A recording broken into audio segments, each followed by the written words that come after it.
All right, so I think the string thinking about things ready to go though. So hello everybody, Mega ZardXer back at it again to give you another very exciting podcast episode. That being my ZardCast episode 54. Oh shoot, there was a lot of stuff that happened within the past couple of weeks. So much where I'm almost getting to the point where I have to might start cutting some things out of the show though. But there's a whole bunch of stuff to talk about, including some Mario stuff. And I'll just go ahead and say it right now though.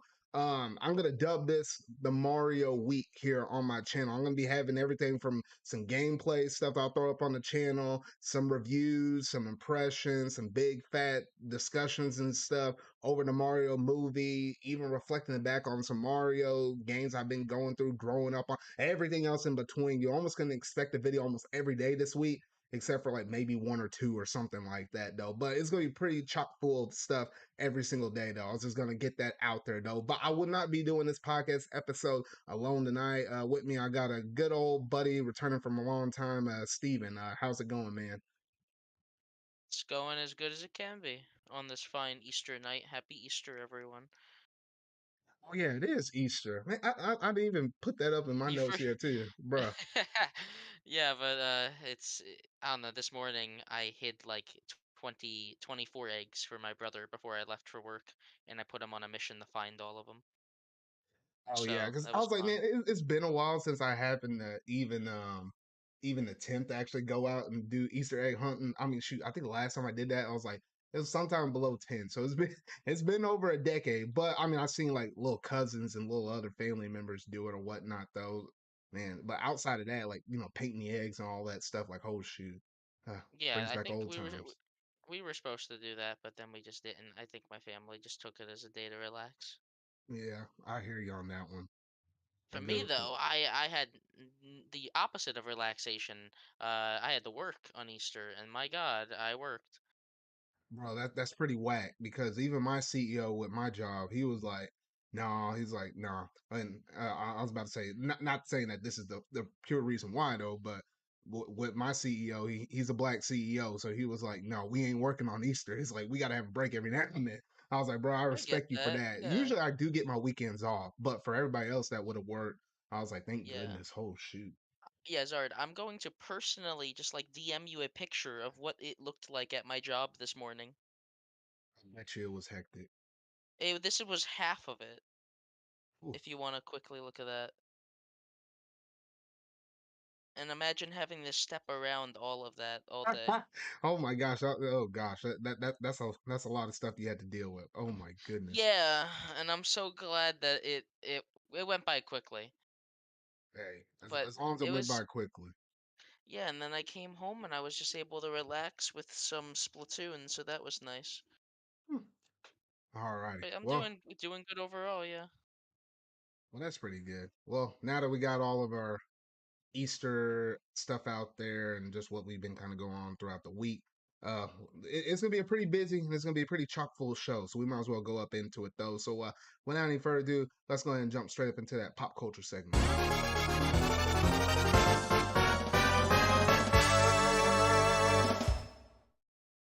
All right, so first up on the docket, we got to talk about this. Apparently, there's a Harry Potter reboot in the works for HBO, and I was like, are you kidding me right now? I wasn't thinking that they were ever gonna go back and retouch anything like that. I mean, we of course we had some stuff with like the Fantastic Beast and whatnot though, and recently we came right off the heels of Hogwarts Legacy, and that was like a phenomenal game. I felt like the story in that game was better than most of the Fantastic Beast movies all combined into one and then some though. But I don't know how I feel about this. I think it might be all right or whatever though, but I don't know. Have you gave Well, it much thought, Steven?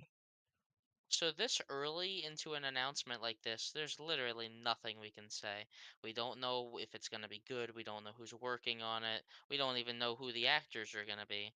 But as I was thinking the other day, uh, it could work on a production-wise level if they do a season every single, like, let's just say it did well, and it will do well because it's Harry Potter. Let's just say they do a season a year and they pick actors that are like 10 or something.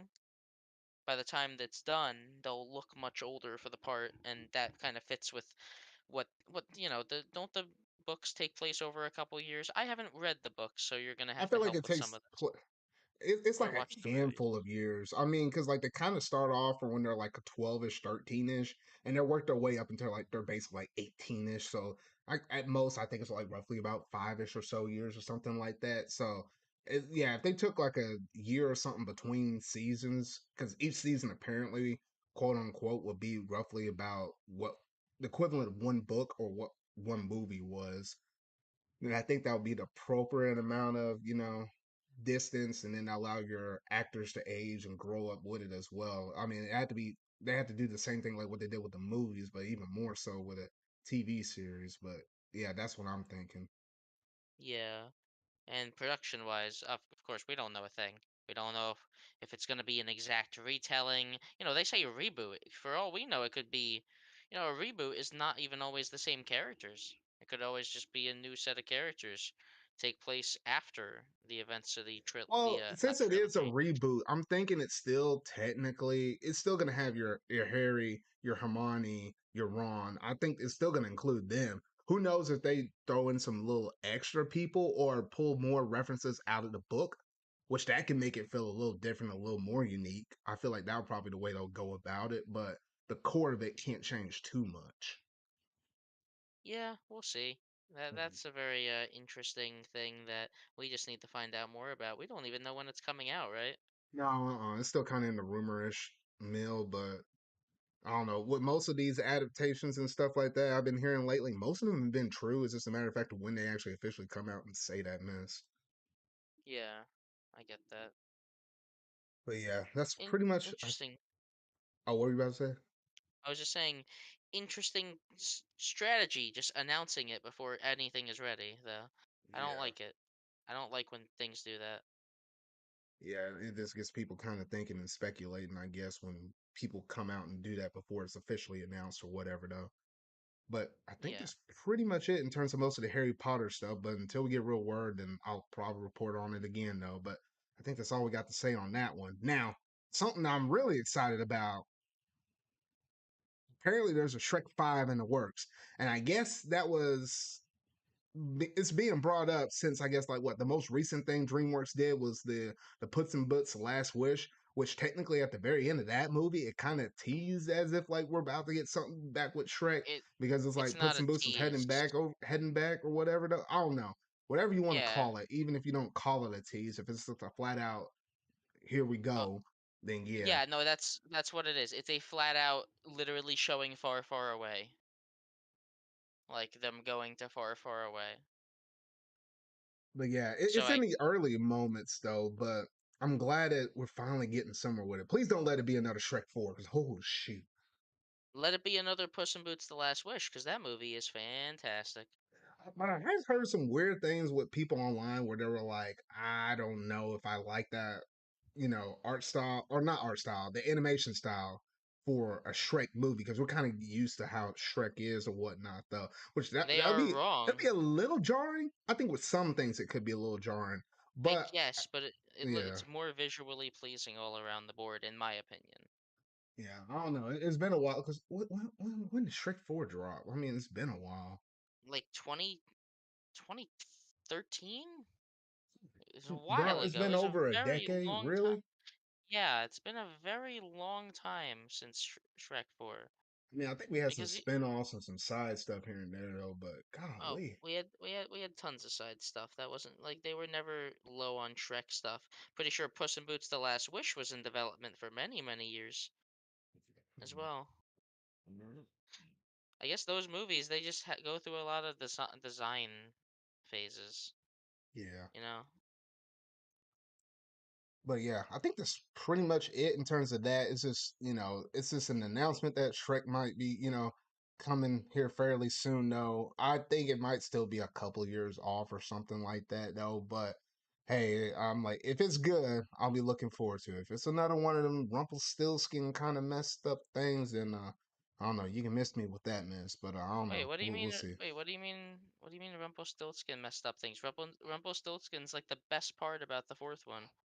I mean, he is. I just meant that the story all dealing with them and Shrek Oh, in just general and all. Yeah, that's is what it I was kind of just like going for, retelling the first movie? Yeah, because like basically. I'll admit, like Forever After is basically just a retelling of Shrek One, but I like it. Yeah. All right, well, that's pretty much it on that. We'll keep this train here moving. And man, it's just been one adaptation after another. Cause holy shoot.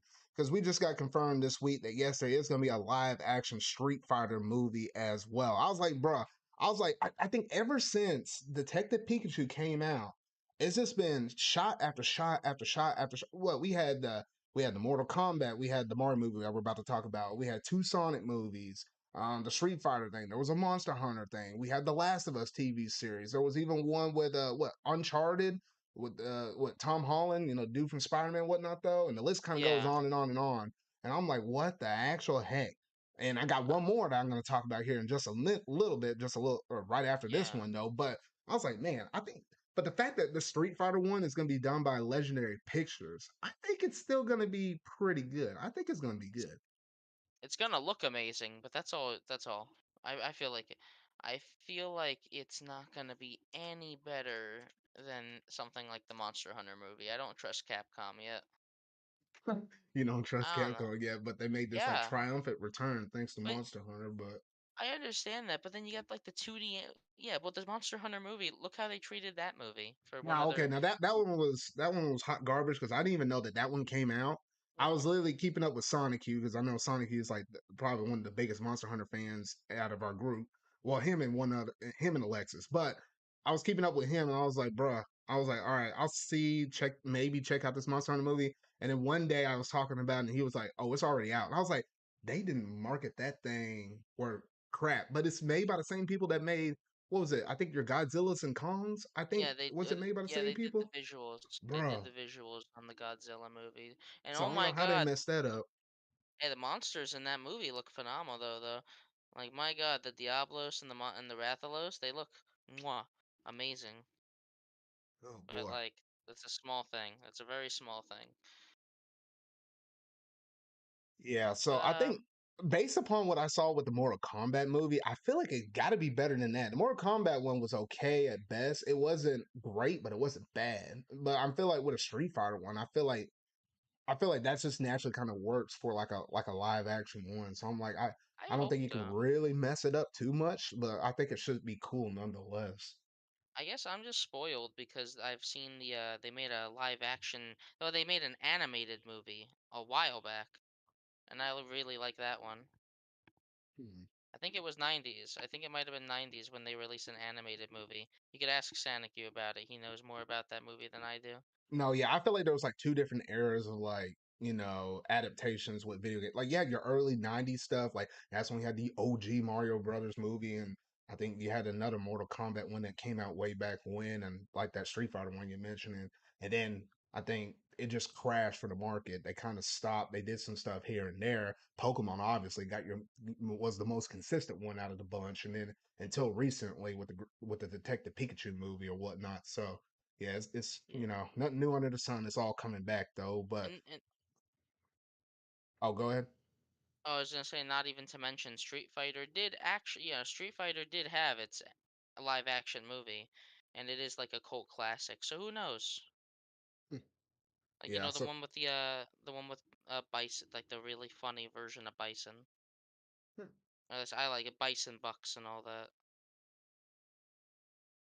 alrighty. Well, I think that's pretty much it in terms of the Street Fighter stuff. I'm looking forward to it. Who would I just wait? gotta wait. I just gotta wait until that trailer. What were you about to say? Who's gonna be who? One question about that movie. Who would be your like choice actor for Ryu if it had to be a Uh, celebrity? the Rock. That you would say Dwayne Johnson for Ryu? I feel like he's gonna be one of those characters, one of the Street Fighter characters. I feel like that has to be a Yeah, but given. I don't know if that would wouldn't be the he like perfect be role for Ryu. Balrog? I was just I throwing don't know. something out there, Like but wouldn't something like Balrog be a better role maybe maybe. for him?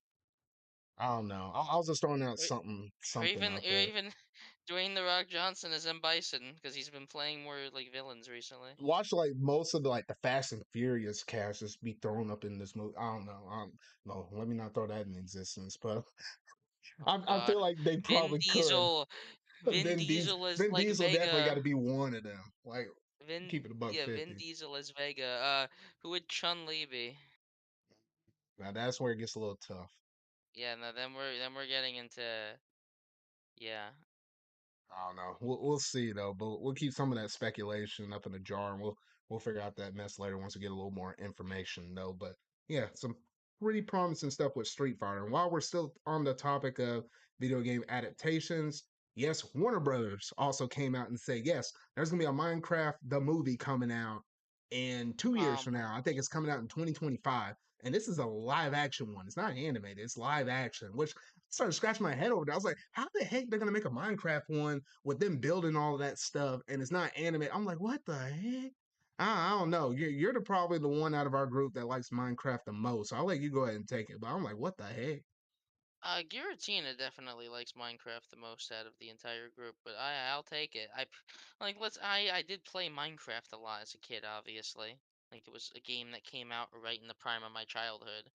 So, yeah, Minecraft movie starring Jason Momoa as I'm assuming Steve. That's a really funny casting choice. Just that by itself already makes me very excited for this movie because even if it sucks, it's gonna be really funny. Now, Let's. I'm assuming you know Jason Momoa. He plays Aquaman is like my main Oh, role that that I know dude, him as. bruh. Okay. Yeah, What the heck? yeah. There you go. It's all coming to you now, huh? Oh, I don't know what they do. Oh, it's Warner Bros. Well, that makes sense. But holy shoot, bro. Oh, good gracious. I mean, It's gonna yeah, be because I grew up awesome. with Minecraft too. I remember playing this game. What was it? Back in my junior high. Oh man, that's over a decade ago. Gosh, dang, I'm getting old.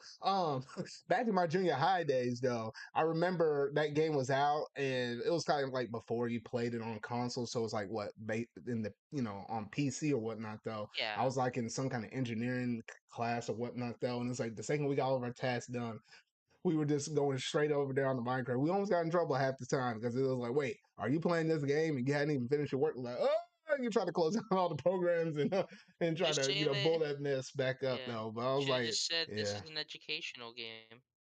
nah, that wasn't gonna fly with that dude. He was a little more strict back then though. But no, I remember that. I was on the Minecraft hook really strong back then, dropped it a whole bunch until like what recently with the Switch when that version came out, and what was it, me, you, Sonic, Alexis, and stuff. And then I was playing it consistently for about like a couple or a few months when we're playing it along with Sylveon and them though. But yeah, that's like the pretty much the extent of my Minecraft experience. Hadn't really played any of the side stuff like Minecraft dungeons or anything like that though. You don't But need it.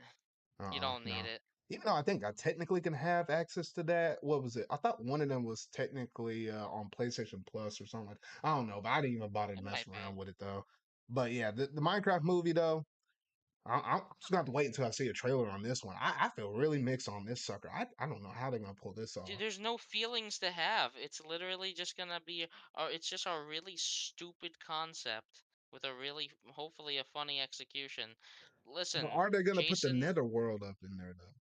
probably, like, listen, they have to make a plot out of Minecraft. They better use the Nether.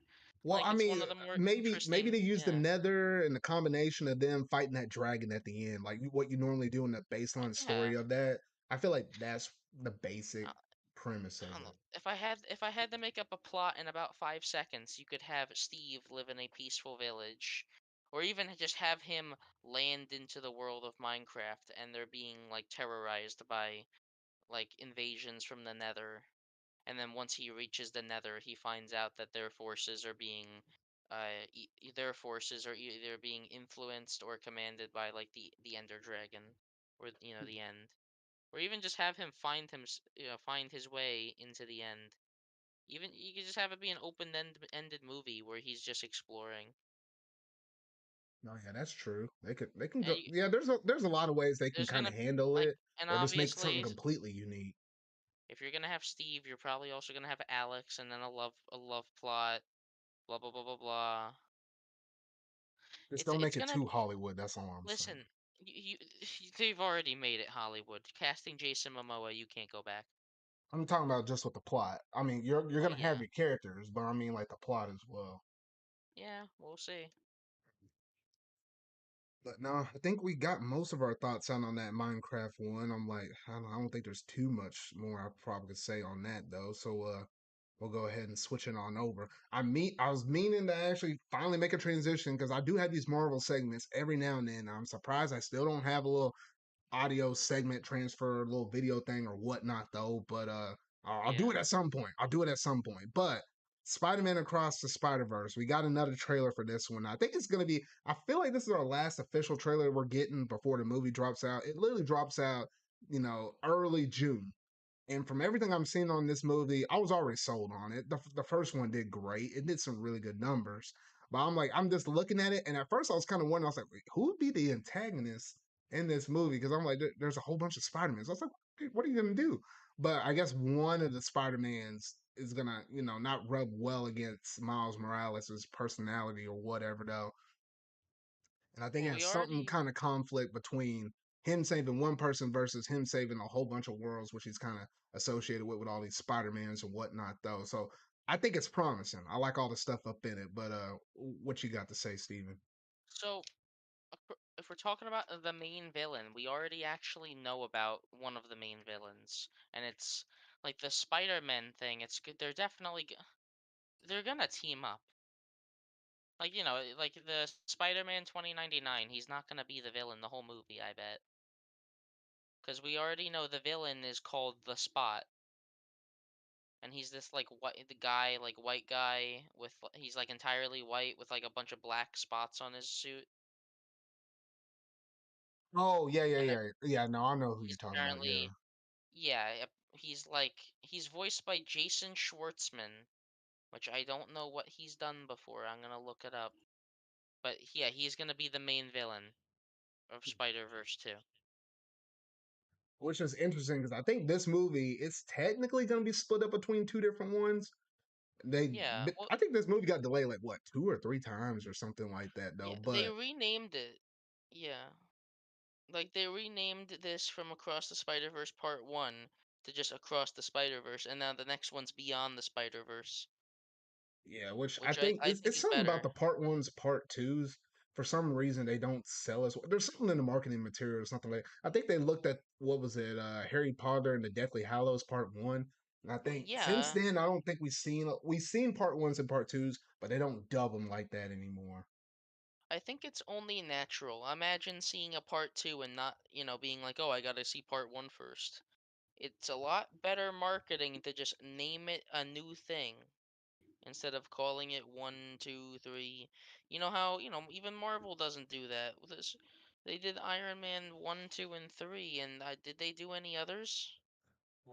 I don't. Well, actually, now that you say that, Iron Man 1, 2, 3, Captain That's it. America never did 2 and 3. It was like Winter Soldier and Civil War. Yeah. Thor, Thor one. Well, it was I can't even talk. Thor Thor: the The Dark Dark World. World. But I don't. Some people still They call it Thor didn't. 2, but I don't think People officially they call don't it. call it 2. They don't. People call it Thor 2 because it's a lot easier. That's it. Hmm. That's the But only no, reason why actually, they no. do. I think literally Iron Man is the only one that's like that because it So kind of got the train going, and they were like, "Well, we got to keep rolling with it." But yeah. yeah, I literally can't find anything that I've seen that has this guy in it. Like the guy that voices the Spot. I can't remember anything that he's been in. I'll trust that he's like a good voice actor though. All right. Well, I think outside of that, I'm still looking forward to this. There's a lot of different Marvel stuff that's going to be coming out here fairly soon. Like what you have your Guardians of the Galaxy that'll be coming out in May. Early part of June, you got the Spider-Man. July, you got Miss Marvel, or not Miss Marvel, the Marvels, because it's going to include like three of them up in there. And then that also leads into and segues into the next segment being we do have the confirmation that yes, Secret Invasion will also be coming out in the month of June. It'll be like the middle of June. And we finally got our first trailer for that one.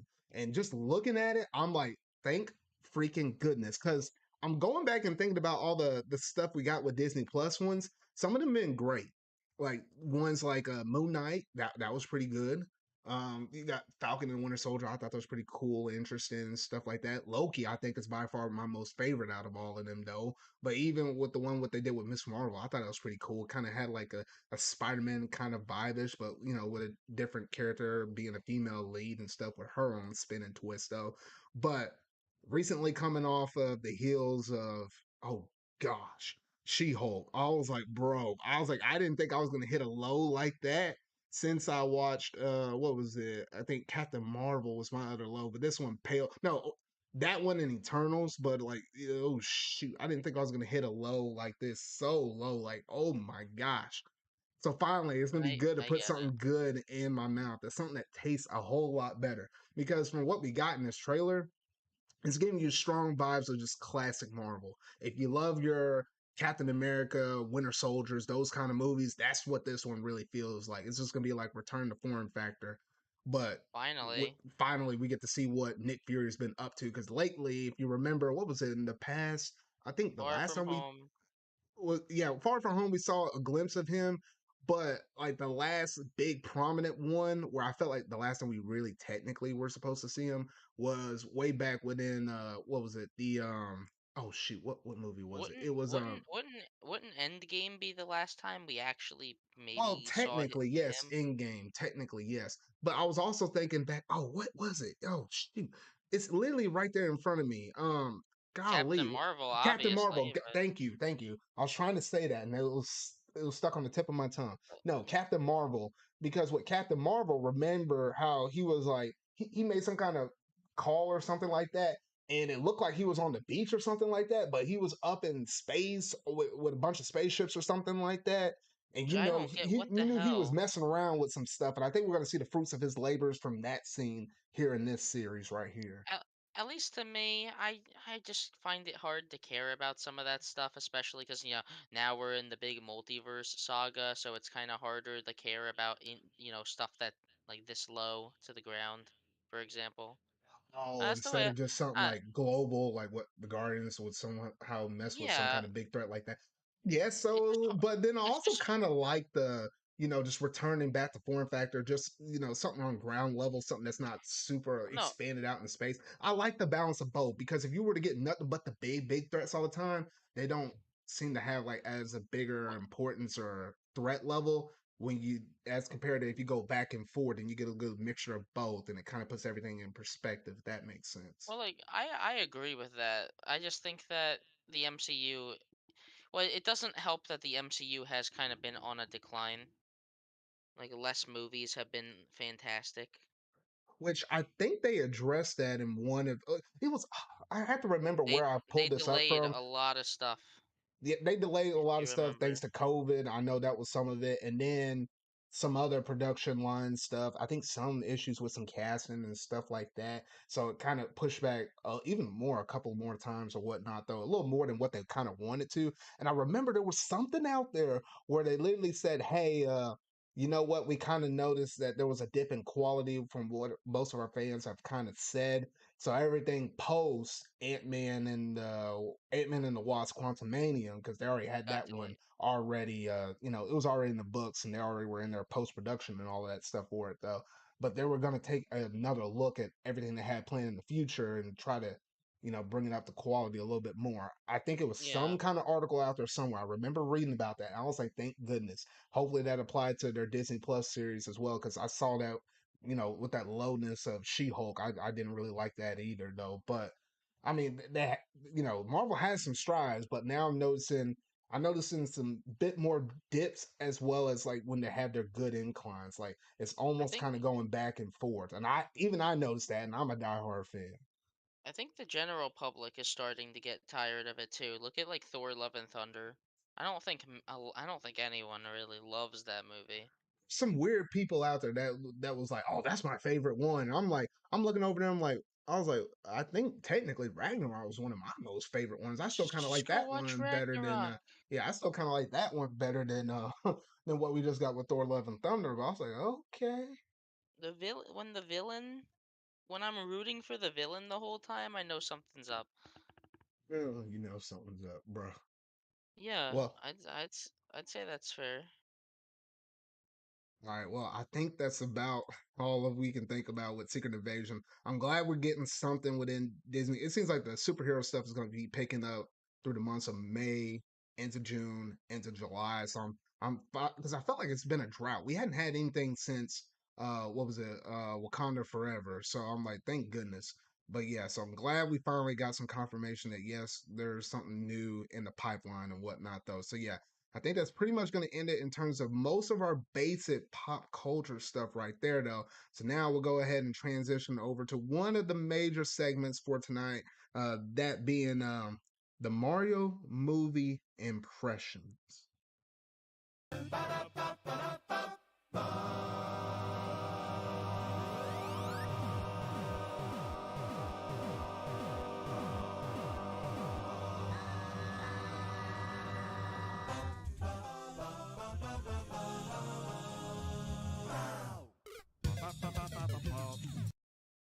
All right, so before I jump up into this mess, just a reminder, we're not going to be talking about spoilers up in this thing because we're just going to be talking about our overall experiences within the movie theater, just the kind of overall feel that this movie has gotten without even talking about any plot points or anything like that.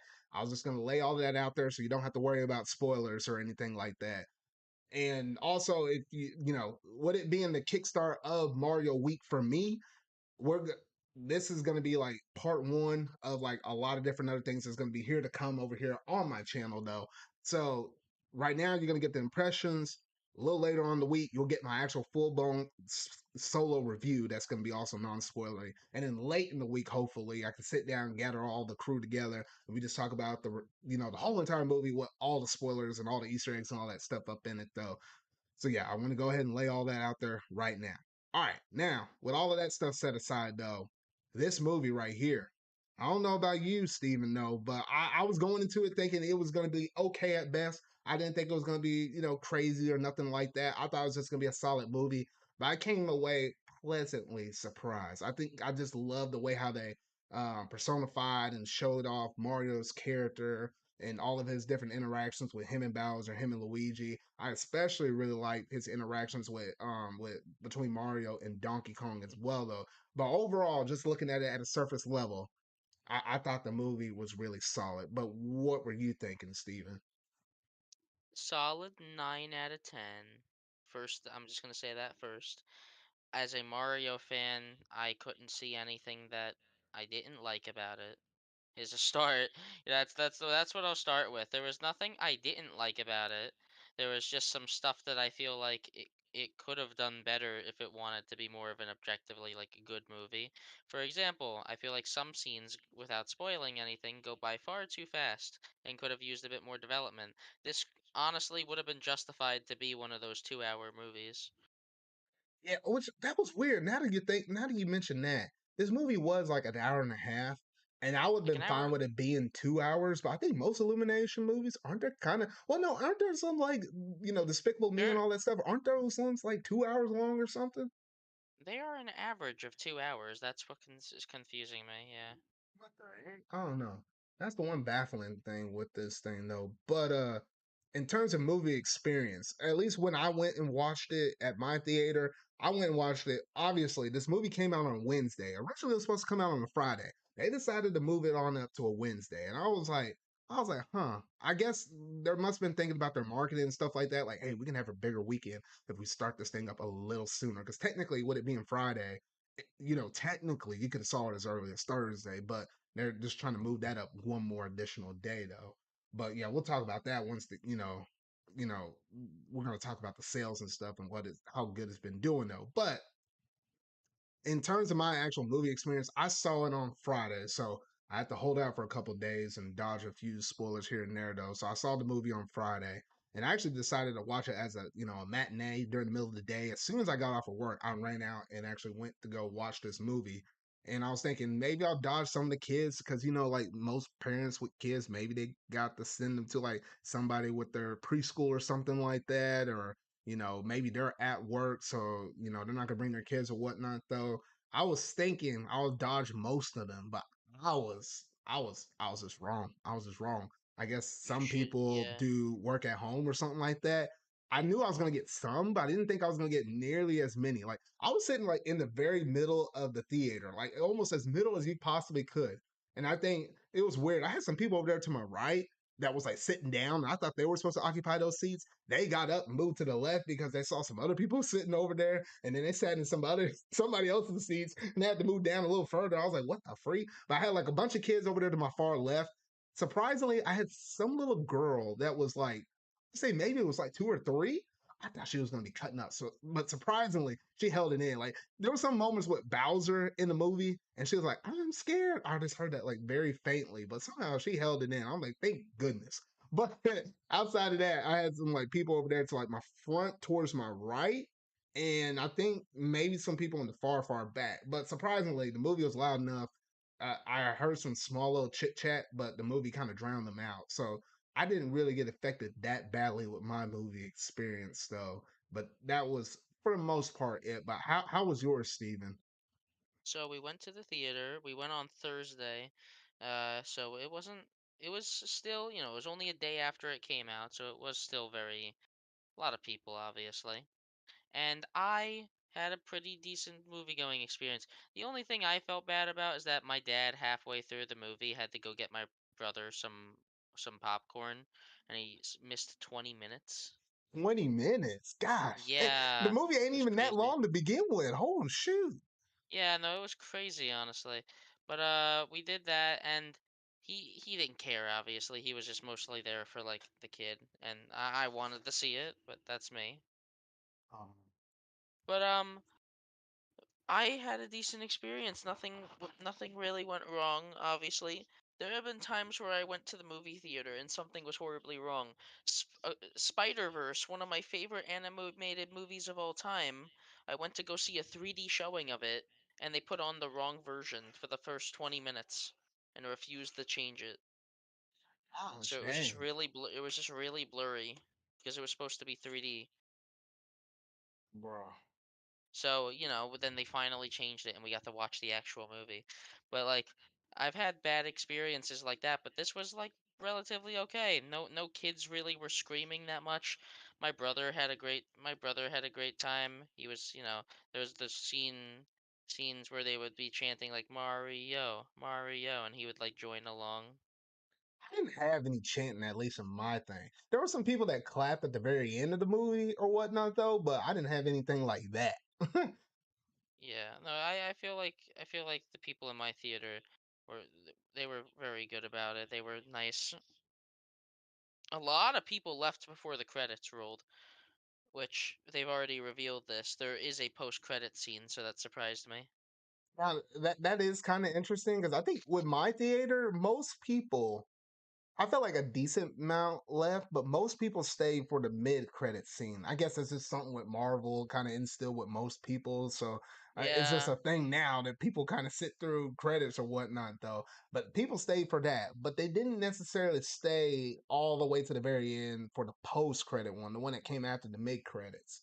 So at least, there was like the people that stayed for that one were like people that were like my age or a little older, not much older, but it was like into game and they knew or did their research like yes there's something else at the very tail end because most I of just the theater was empty for me for the most part at that point. I liked listening to all the music personally. Oh yeah, the music that they did during the mid credits was actually pretty cool. I think it might have been a melody of some kind of sorts, like just a whole bunch of Mario games is going throughout it though, but yeah.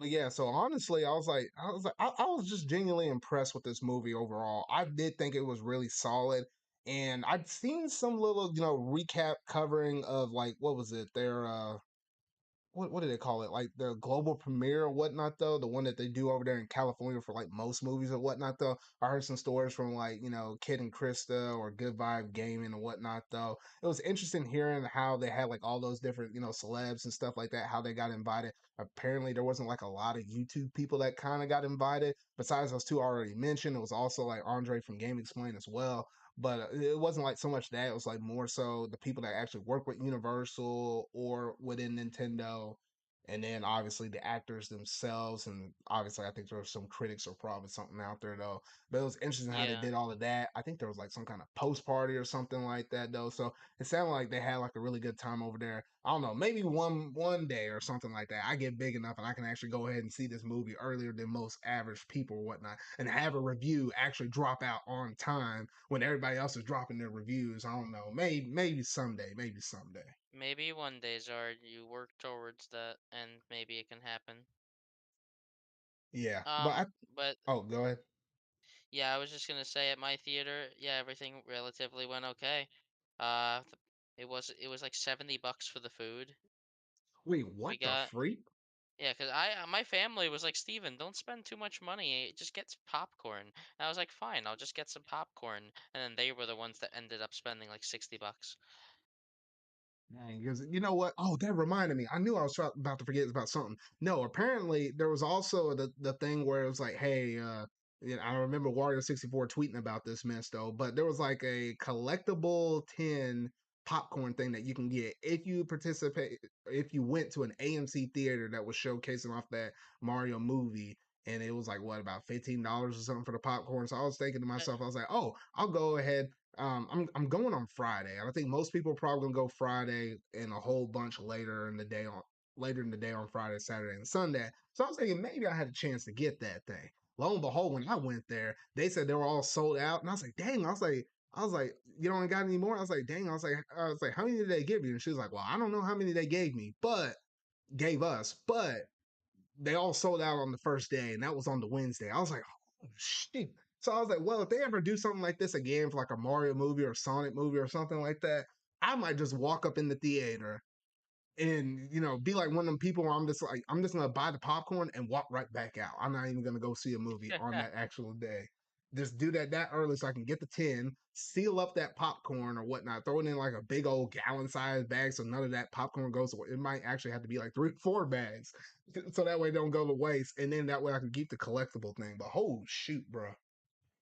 yeah, I thought it was at Regal Cinemas, and I was sorely mistaken. I was disappointed. No, I kept telling you, man. I was like, I know it's at AMC, but I don't know why you kept thinking Regal. But I was like, whatever. I So yeah, mostly let because I don't know. I thought it would maybe be at both either way. but I let was it be wrong. known if anybody got one of those special kind of things, and it's like for something super popular like this, do it on the first day that it's open, particularly probably during the matinee, because there ain't gonna be a lot of those things going around, unless you just live out in the boondocks in the middle of nowhere, though. But yeah, so honestly, I thought the movie was great. Honestly, based upon the results of this thing, I definitely want there to be another sequel one or whatnot, though. But yeah, I thought it was overall pretty solid. Now that we talked about most of that stuff, let's talk about some of these numbers. I gotta pull this mess up on Twitter though, because this movie's been Oh, doing some here's the crazy numbers. numbers. Oh boy, this doing numbers. So apparently, the Super Mario Brothers movie, it breaks a record at 204.6 million dollars gained, earned in its 5 day opening domestically and about 377.2 million worldwide, and thus it became one of the highest selling movie debut weekends for any animated film period history, even beating out Frozen. And I was like, wait a minute. I looked at the list of like all of the different stuff that it kind of beat it out. And I'm trying to find that list again though. But most of that stuff that was already previously at the top, it was a bunch of Disney movies. I saw The Lion King up on there, and a few other things though. But I was like, what the heck? Yeah, But I was like, oh shoot. I was like, the fact that they did manage to break that many numbers with this. I was like, I know Nintendo's over there, like, rubbing their hands together. It's like, oh, this makes some good old money just for this one little film. I don't know technically how much profit they're getting off of it because, it's Nintendo and Illumination, so they have to split some of it or whatnot, though. And, anything after going to your workers and your voice actors and all of that stuff, though. But I imagine it's still going to make pretty good numbers. I know many people out there are probably buying the DVDs or whatnot though, because that also leads into another thing where it's like, there's pre-orders going up for the movie, like what most movies do whenever they go live or whatnot though. and you can go out and pre-order the Blu-rays or the 4K ultras and whatnot. Though apparently there was like a few good solid ones going around. I know you probably seen it, Steven, but there was one that was like a Yeah. Walmart limited edition one where it's like a star where it houses the disc up in it and you can use it as a display. That was a Walmart exclusive. There's a steelbook one that Best Buy usually does. Best Buy is usually like home for steelbooks. Unfortunately, that thing looks super generic. It's just a mushroom on the front and back. I was like, y'all could have done better.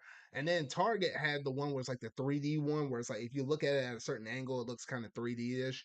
And then I think between all three of them, I think you can technically buy just the basic old Blu-rays or 4K ultras or whatnot from like almost each one of those, including Amazon and whatnot. But yeah, I think that's pretty much it on that one though. But Steven, have you managed to buy this or pre-order this movie yet?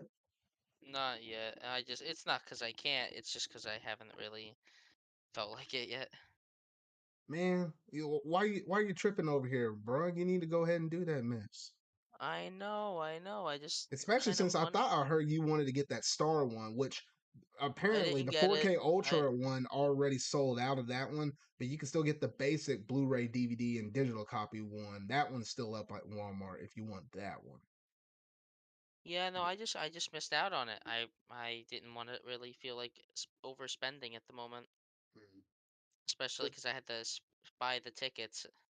Yeah, which that makes sense. But then again, if you order this stuff and they don't technically charge your card, as long as you're not getting it from Target or something like that, if you get it pre-order it through Best Buy, it's not going to be in like till a couple of months later until it charges you anyway. But regardless, that's just for people out there that want to get those limited edition stuff. Unfortunately, the Steelbook one sold out as well. It was it sold out a little early or whatnot though, so that is a little bit unfortunate though. But I'm thinking, at least with me, I already got the basic one already pre-ordered for the 4K Ultra through Best Buy. Because it's just weird because that Walmart one with the star thing, I'm like that would not fit well with most of your other disc or your DVD collection or whatnot though. But I was like, I still kind of want that star thing just for my other gaming collection. I don't know. I might wind up getting this movie twice. Like just have one being the basic 4K Ultra one, that just have the regular box, and then the other one being the one where it has like the metal 10 star, but that's just only gonna come with a Blu-ray and DVD. So I'll probably have two Blu-rays, or I might just give one off to some family member or something like that. But I don't know. I don't know. I'll figure it out. I'll figure it out. Yeah, I But get yeah, I that. think outside of that, that's almost all my thoughts and impressions and kind of some movie related stuff that I just want to kind of quickly go over with the Super Mario Brothers movie. I feel like something else is slipping from my mind. Something else I kind of wanted to mention, but it's not I coming back to me. What were you about to say? I was just gonna say that you were said that it was like one of the highest openings for an animated film ever. It has now surpassed Frozen. It now is the highest opening for an animated film ever. Yeah, and I think the only weird thing I think people are bringing up, I think, is in terms of its like gross and overall, like how much money did the movie make overall? And I think technically Frozen made like $1 billion or something like that. Which right now, Yeah, where it's pacing, I think it could actually manage to, beat it, the whole race. I think it can it manage to could. beat it all the way out. We'll have to wait and see. We'll see. But yeah. Shoot. Anything else in terms of your just raw impressions on this movie or Uh any other thoughts that you want to kind of get out there for this oh, one? I can get out a quick thought. I think all of the voice casting is very good, and I don't get why people said it wasn't. Well, yeah, I know people were making fun of Chris Pratt. I think he did good. I think everyone did pretty good. Even Seth Rogen did good, and I don't take pride in saying that. He said even Seth Rogen did good. No, I agree with you. I think all of them did good. Surprisingly, Chris Pratt was a lot better than what I honestly thought he was going to do within this Do role, you though. remember So, those?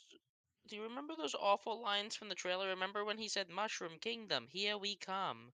Like the oh, yeah. awful No, lines. none of that bad takes and stuff like that was in this movie at all, period. Yeah, like they must have realized, wait a second, we want good trailers to market our movie. And also it did help that they did basically Nintendo Directs for every single trailer for this movie. Oh yeah, yeah. That helps with your core audience and letting them know, yes, there is an adaptation or first big major adaptation for it, which hopefully opens up the doors to a lot of other stuff. And while you were talking about that, I finally remember the last little thing I wanted to say. But yeah, you can actually go out there if you already watched the movie, or even if you hadn't already watched the movie, you can listen to the OST for the movie already, like on places like Spotify and I think maybe Apple Music, but definitely Spotify. That's where I kind of went back and started reflecting back on the music because you can hear little bits of it while watching the movie. But if you just want to kind of just sink your teeth up in it and just hear everything that was up in the movie with some of the soundtracks, that's just good to be able to have access to it.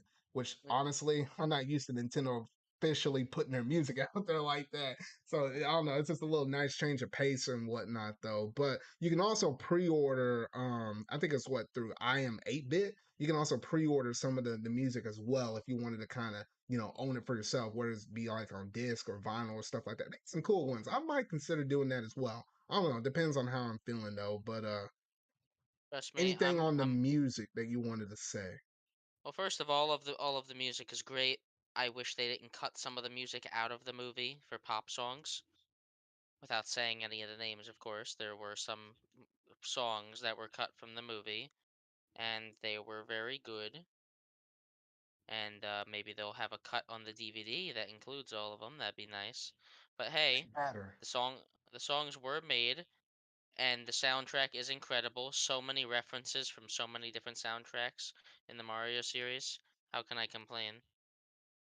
You really can't. There was one in there, and I'll just the vagueness of what I can say. It was like, well, technically, it's not even in the movie though. But there was one Yeah, track that technically included some Donkey Kong music. It was kind of like a mixture of I like know which one Donkey you're Kong talking about. Country trilogy as well as some other stuff. And I was like, bro, why the heck was that not up in there? I was listening to this. I was like, man, this sounds really good. And I'm like, wait a minute, this ain't even in the movie. I was like, hold up here. I was like, bro. Yeah, they do that. Oh. And they put some kind of generic what was it? Pop culture music thing up in there. And I was Can like, I oh. say the song because I bet it was in a trailer? I think it was in a trailer, but I don't think it's that important, so you can go ahead and say it if you want. Just yeah, they put like "Take on Me" during that one section when it was supposed to be Donkey Kong music. And I was like, bruh, whatever, I guess. I don't know. There better be a take on there that just had all of the anything that was cut that they were thinking about Yeah, putting up in there, just put that up in there and if I can rewatch it, which I will rewatch this movie whenever I do get my hands on the Blu-ray or whatnot though. I want to see a take that just had all the original stuff up in there. Because imagine David Wise or somebody like that managed to do he a did. soundtrack. I know Wait, for a fact I he think he did. did, and it was like I was like, but they should have kept It that was the other cut DK one. track up in there one. Yeah, the cut I one. I was think like, oh, the oh one he worked on was the cut one. Which my God, come on, guys. man, that's messed up. But anyway, I think that's pretty much it in terms of most of my impressions, and along with Steven's impressions over the movie, though. But keep in touch with my channel, though, because here fairly soon there'll be a whole bunch of Mario related stuff in terms of reviews, movie discussions, gameplay streams of just certain Mario games, as well as like a certain other video I got planned out a little later on Friday or whatnot, though. Just my reflections on Mario as a character and what he mean to me as growing up and stuff like that.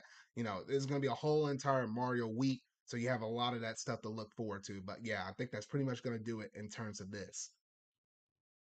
So now, with Yeah, all of that out the way, Stephen, I think it's finally time to jump over into our next topic, or our next set of topics, that being what's in the gaming news.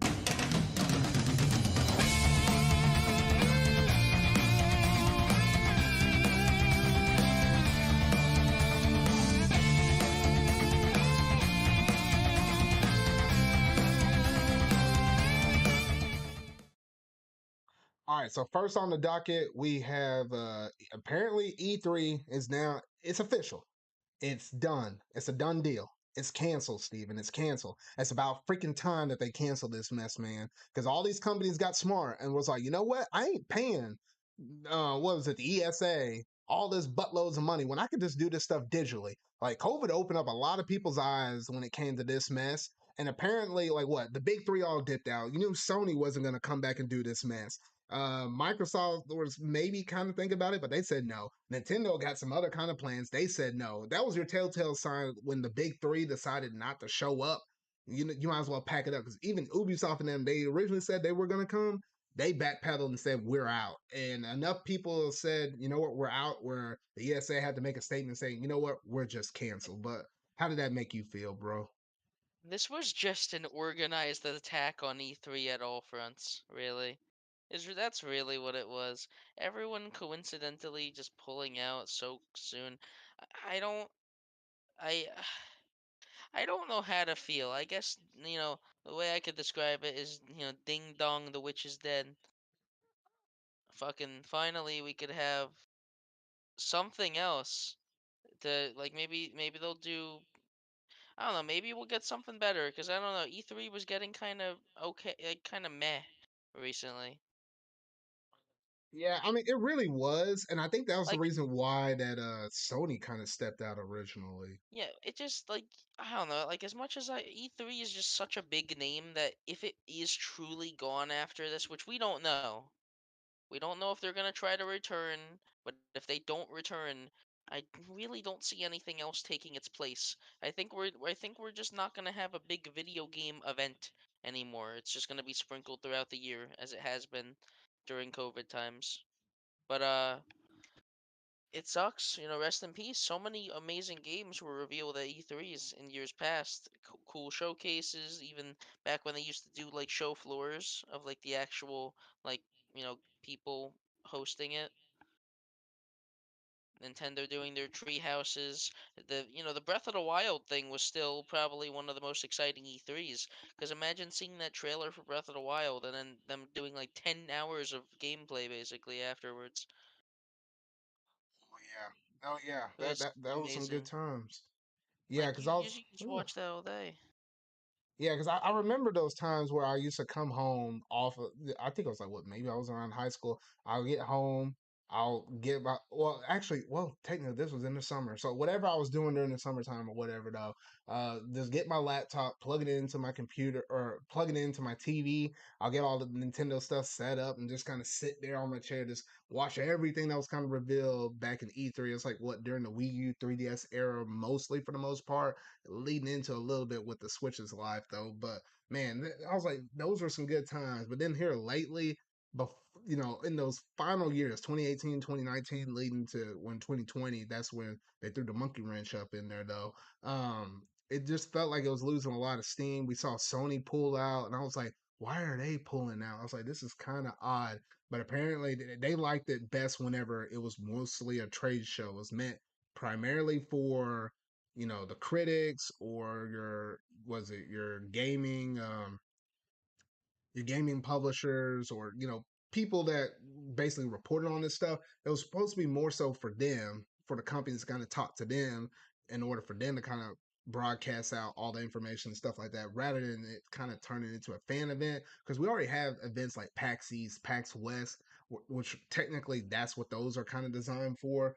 But I don't know. The ESA kind of lost their way with the way how the E3 should be handled, and they never kind of got around with the times, considering how Nintendo created the formula for the Nintendo Directs. Then obviously, what Sony takes a note out of the book, they have a state of play. Xbox did some weird stuff, but finally they got like an Xbox kind of direct thing now that they're kind of rolling with. Then you got people like Capcom. Capcom got their own showcases. Square Enix even did their own stuff every now and then. No, so it's like all these companies are starting to figure out, hey, we can get news out there a whole in a lot of different ways, digitally straight to our customers and our consumer base rather than having to go through the ESA and paying millions and stuff like that.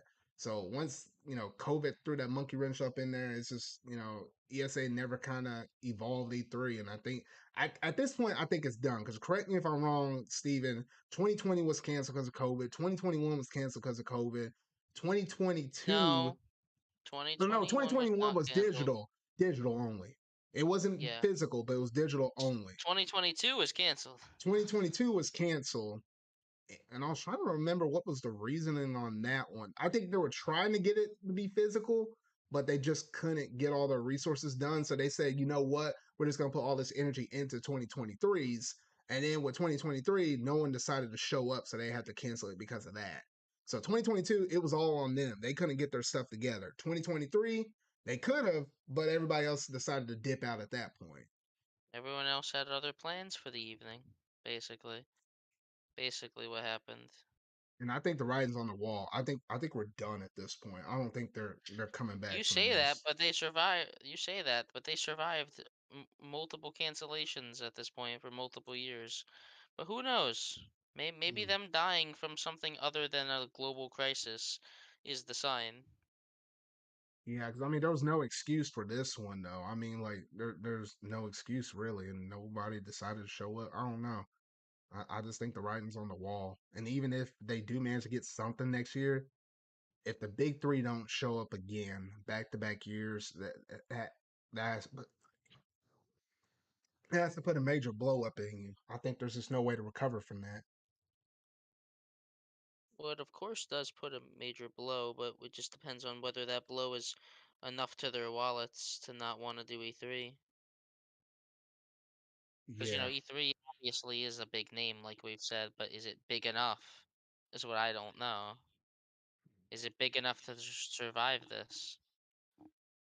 I mean, I know they got money and stuff like that, but I mean, like, eventually it's gonna take a blow, and it's just, I don't think even if they were to come back, it's not gonna have the same kind of prominence or fan base and stuff like that, which was we were kind of used to or whatnot. Though the major thing that's kicking me is the fact that E3 was a good time because you knew all of these companies. You knew you're gonna have like what it was like Microsoft on Saturdays. Sunday was usually Sony and Square Enix or whatnot though, and I knew Monday was usually Nintendo. Like you had all of that stuff kind of pre-planned out. You knew when people were going or whatnot though. It kind of forced everybody to do their stuff all in one week. It was just like gaming. It was like the second Christmas of the year. Especially when it came to gaming and stuff like that. So that's what I really liked about E3. But the fact that that's gone and now everybody gets to be sporadic and put their stuff everywhere, and then you got like Jeff Keighley over here doing Summer Games Fest and stuff like that. I'm like, man, I was like, man, I'm still gonna miss it. I wish they would have Summer kind of Games got with the Fest. times, but Summer Summer Games Fest sucked. it really does. So this is literally like Jeff Keighley putting this, logo slap up on whatever kind of digital presentation is going on, and he's just claiming that's within his umbrella of stuff because it's coming within the summer time frame. At least that's how it kind of feels like to me. I just don't like it. I think it was way too hyped up to be the E3 killer. He was trying to have it compete with E3, but now people are just gonna see it as, well, E3's gone, so you better step up, Basically, at this point, which but isn't gonna happen. I don't view too much stake up in the summer game phase. It's just it's like a side alternative, but ain't really got like the beef to go with it. I don't know. But yeah, I think that's pretty much it in terms of what we can say about E3. So we'll go ahead and roll it over to the next thing. That being apparently Nintendo announced a new thing. We had Nintendo Pictures. Remember how they were going to talk about, or not talk about, how they were going to mention how they got this whole entire new company kind of form where it's going to be talking about, or keep saying talking about, where they're going to make digital content such as like animated short stuff or maybe things that could tie into some of their games or whatnot though. And then now they come out and saying that now we got a system that's just, or not a system, a company that's going to be formed called Nintendo Pictures, which that right there is pretty or not. What did I You're just getting say, it Steven? wrong. What did It's I say? I said Nintendo. Nintendo So then, Systems. Oh yes, shoot. Nintendo Systems, which is gonna be primarily what, software development, research, R&D, stuff like that. Primarily Basically. R&D. Which, Yeah, yeah, makes sense. Like, it kind of just seems like they're expanding, right? Nintendo's making a whole new building, I think, yeah, that was yeah. revealed a They're making while a whole ago. new building. I think it's supposed to be done within the next couple of years or something like that. So with them expanding and being able to have all that extra space, I think they just said we're just going to have a certain section dedicated towards doing stuff like that. Because apparently, with that partnership, it's going to be a combination of engineers from both Nintendo and DNA. And I was like, wait, I was like, what was DNA known for doing? And apparently, they're known for having their hands on a bunch of Nintendo properties on the mobile side. Remember Yeah. Fire Emblem Heroes, Animal Crossing Pocket Camp, Pokemon Masters, Mario Kart Tour, all of those games. That's what they've been kind of messing with. So they're kind of making it. I think the ratio is a little split. It's like majority of it is with Nintendo, like at 80%, and DNA will have like a 20% share in the thing though. But it's primarily going to be Nintendo driven though. But it is interesting nonetheless. It's kind of hard to say what all kind of what could be their fruits of their labor in terms of this new partnership or whatnot though. But nonetheless, maybe it can lead to some really good stuff. I hope so. I'm looking at this, the whole Nintendo Pictures thing you mentioned. That was originally a company just called Dynamo Pictures, and they didn't really do much with Nintendo at all. Like they did a lot of CG cutscenes for stuff, animated movies, but they did do the CGI cutscenes for Metroid Other M, Oh which shoot. I remember that game having really good cutscenes, I thought. Hmm. No, I hadn't messed around with that game, so I couldn't necessarily vouch for that.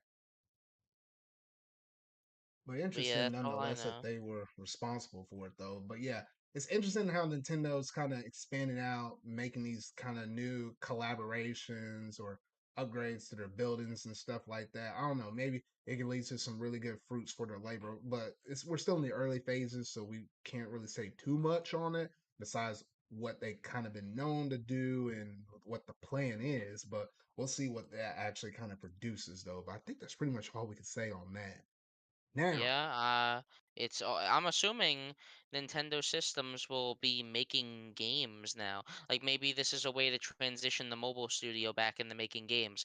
Because let's be honest, Nintendo's mobile adventures probably haven't done nearly as good as they hoped. Like especially now that they're just porting tour content into 8 Deluxe. the only one that's really been super successful has been It's like Fire Fire Emblem. Emblem That's Heroes. it. That That's was it. that's All the the other number one juggernaut.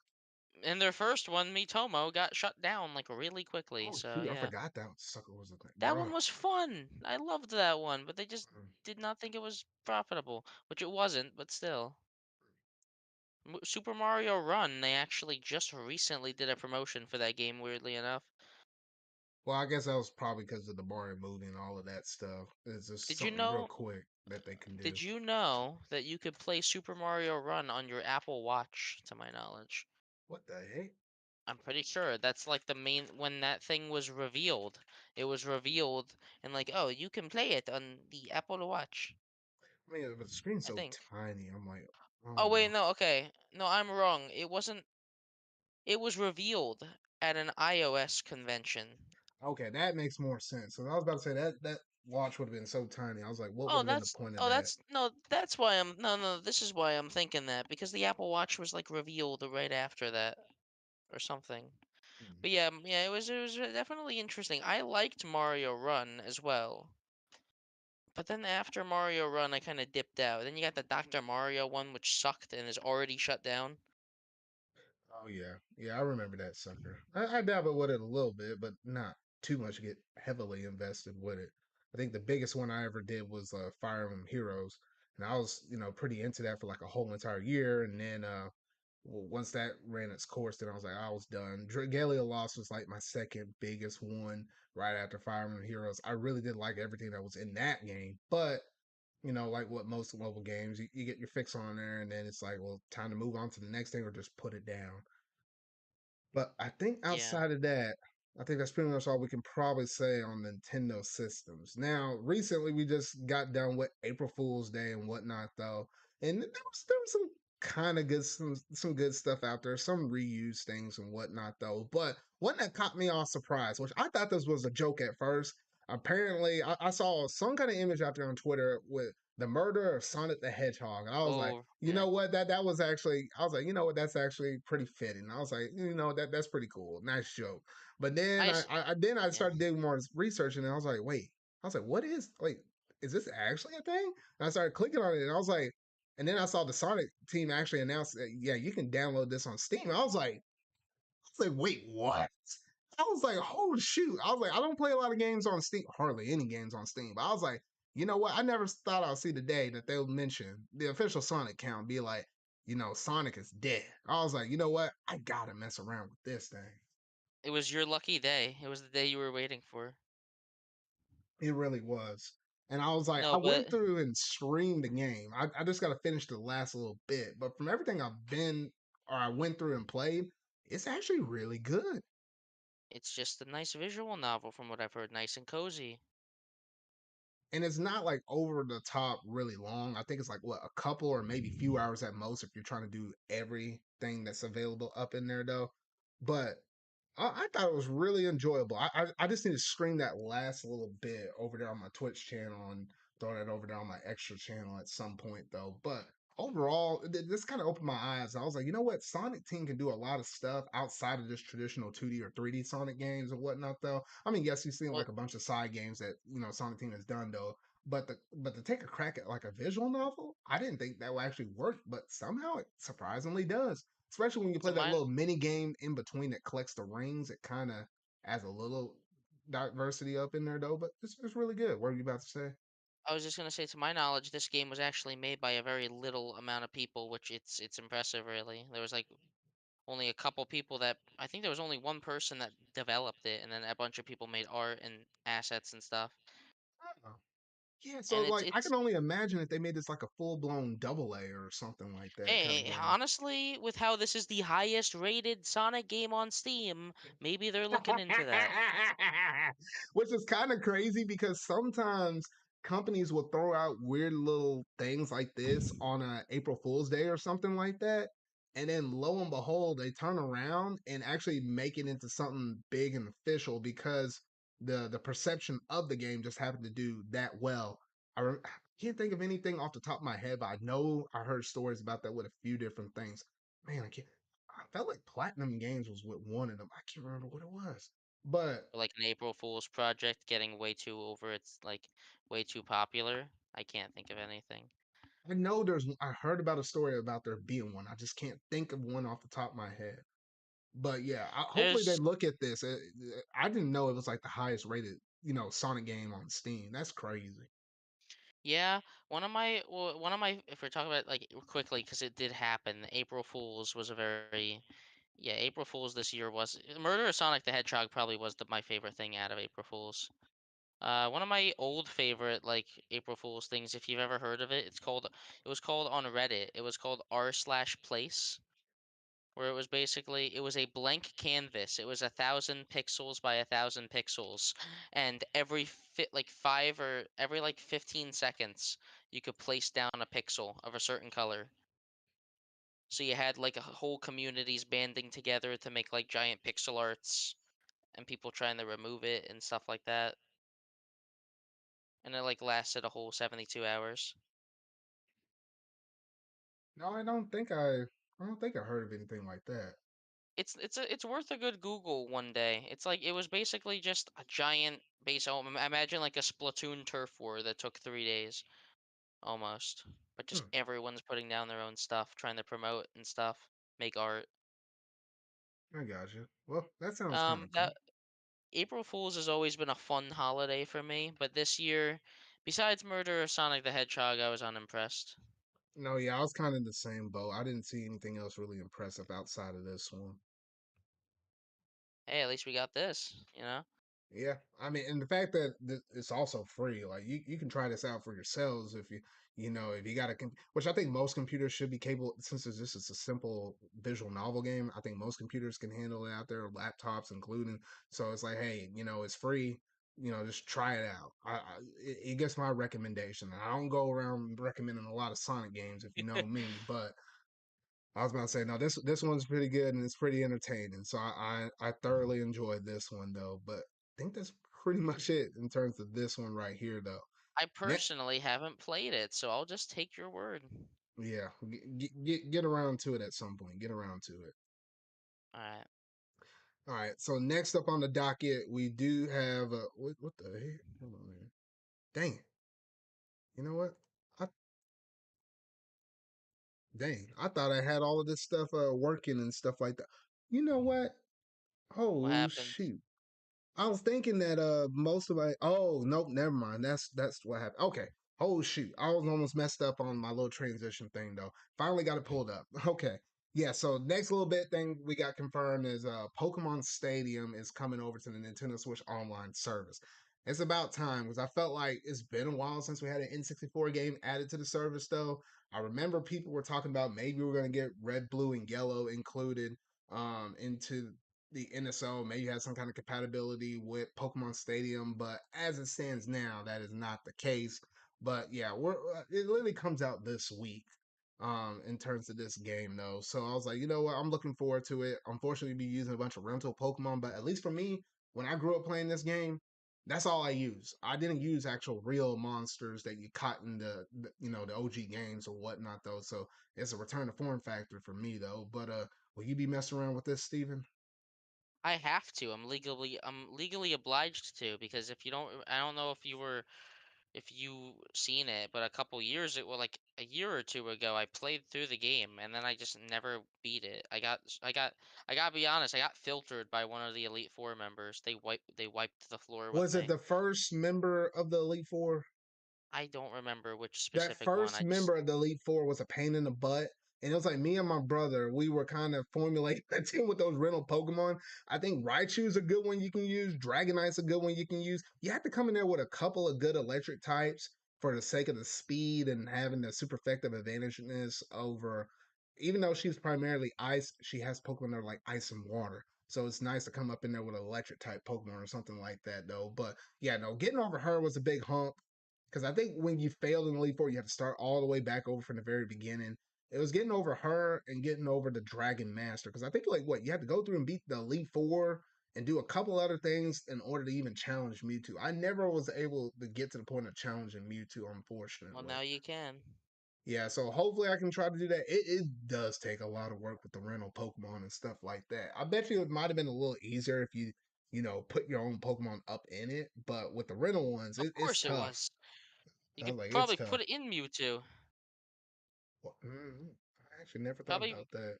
Mewtwo was like the strongest Pokemon in original Gen 1. How Well, it I was mean like, that makes sense too because the fact that psychic types were busted as well.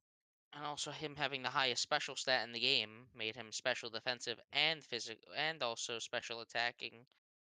Back, Yeah. because Gen 1 was weird. Gen 1 was No, that was weird. weird with the types because depending on what type you were, depending on whether or not you had like attack or special attacks or whatnot. Well, But yeah, yeah, its physical and special attack were not split yet. yeah. So yeah, so honestly, really good stuff. Glad we're getting another N64 game. Hopefully, we get some news about some Sega Genesis games coming or some more GBA and Game Boy games coming as well, though. But yeah, I think that's pretty much it on that. Yeah. Pretty simple stuff. Next up is we finally got some confirmation and some news updates regarding the Final Fantasy Pixel remasters. I was like, oh shoot, we knew it was coming out some point in the spring.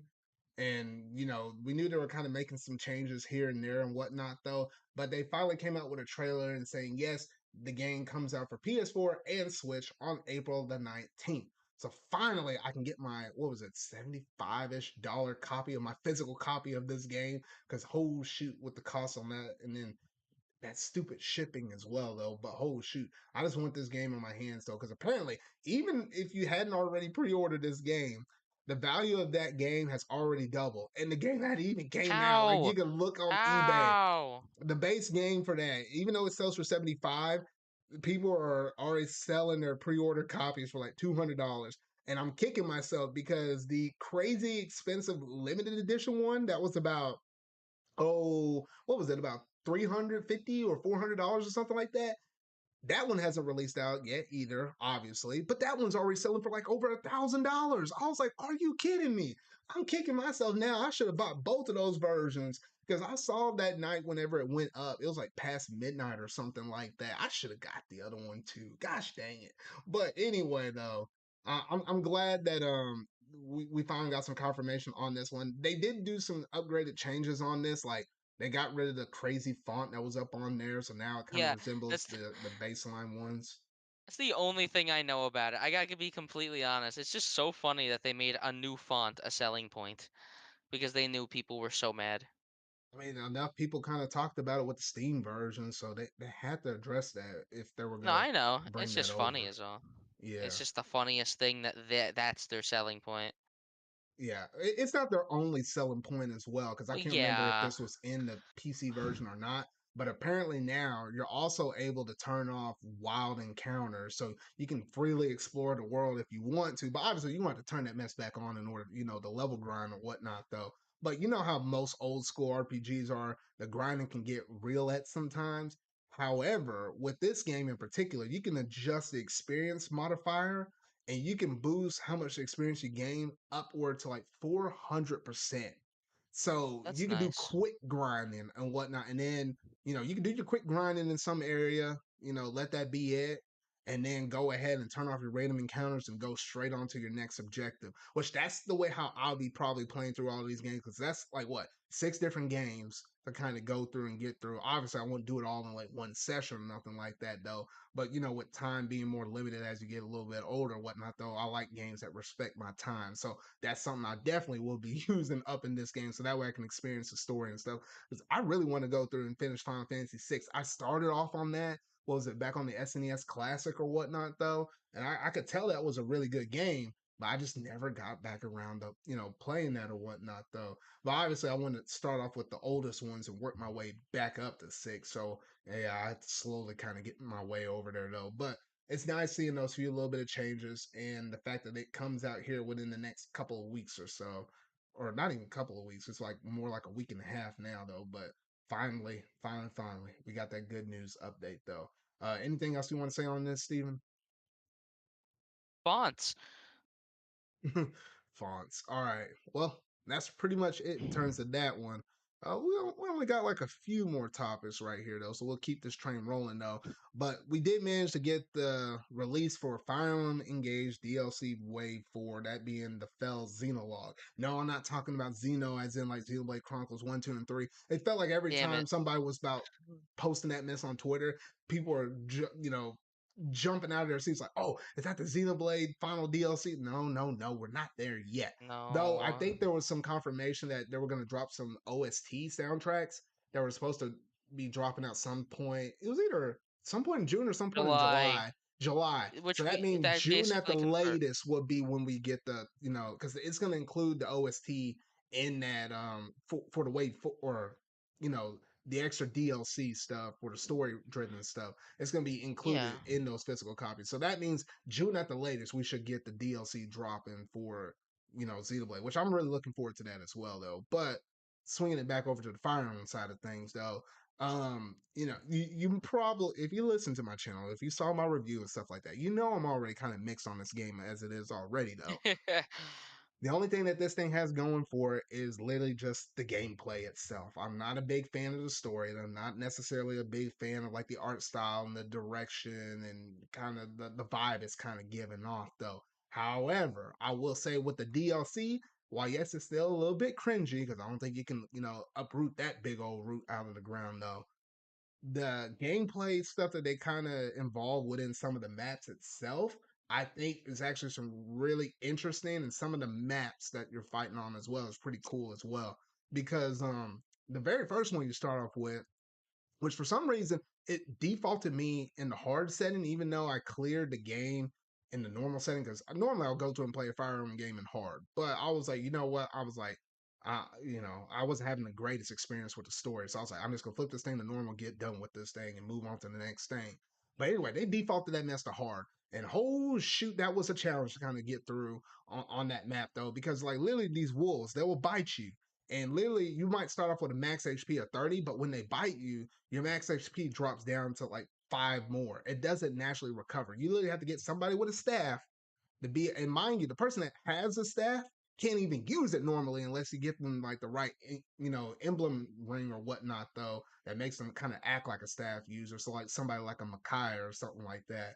But you have to give somebody a staff that can use a staff, use restore back on them to raise their, max HP back up to normal. Because otherwise, if they got bit 5 times and now they got like a max of 25, and then they get hit by attack of 10, you can heal them back up, but they're only going to go back up to like 25.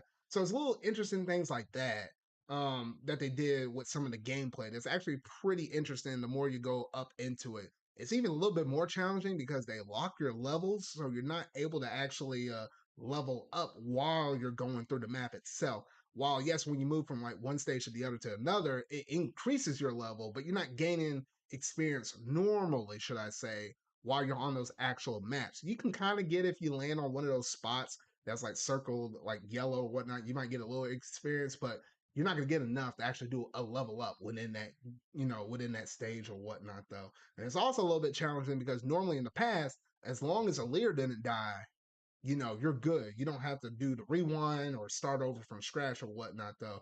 But if you happen to lose a Lear or one of the other two main protagonists that are following you, which one's a woman, one's a dude. I don't know why the woman's wearing blue. That's not too bad, but the dude wearing pink, I don't know. That kind of offsetted me and threw me off for a bit of real quick when I Toothpaste. first No, said no. It's not that jarring or whatnot I know.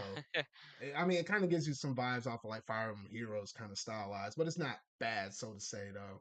But even if one of those two were to die or Lear were to die, then that's it. And apparently the dude is so weak, you can't put that dude on the front lines, even though he has an axe. And I'm like, what the heck are they doing over here with this character? I don't know. I personally didn't like it. So I have to always leave that sucker over there in the back of my party because I know I can't use him for anything. Maybe I can use him to clean up some damage on somebody that's already had a lot of damage done to him, but you never want to throw that dude on the front line, even while playing the game in normal, because the dude will get wrecked and you'll have to use your rewinds or whatnot, though.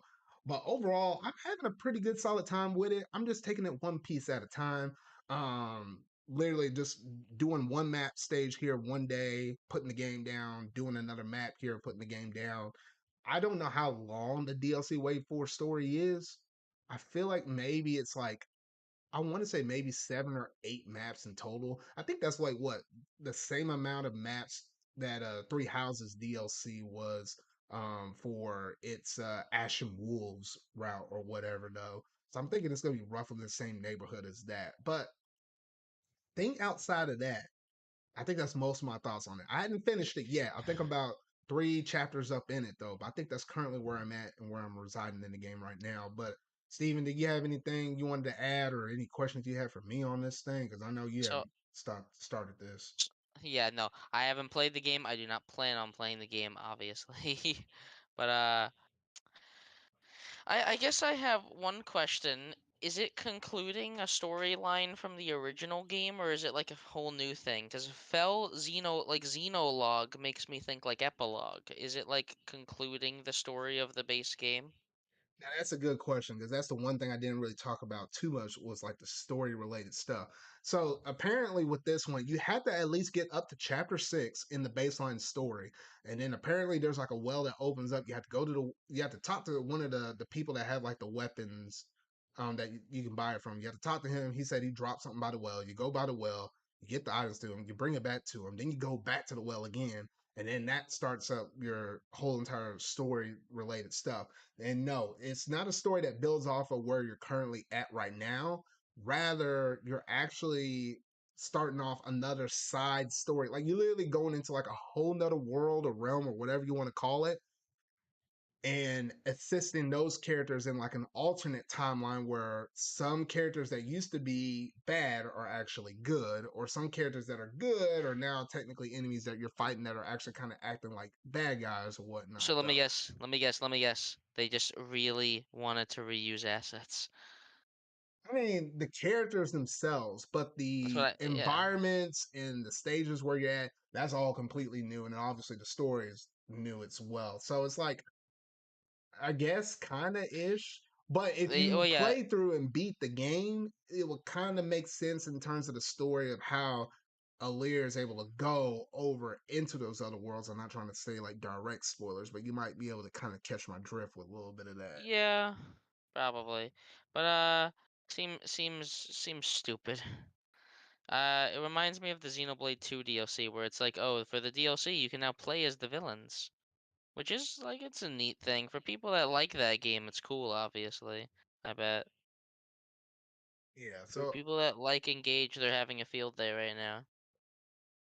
yeah, they're having a field day because I mean it's just more extra stuff to kind of do, and then they put in different people for the emblem rings. It's not the same emblem rings that you saw in the main story. It's different ones that are been associated with some being DLC characters that you could have gotten and put in the main story as like DLC ones or whatnot.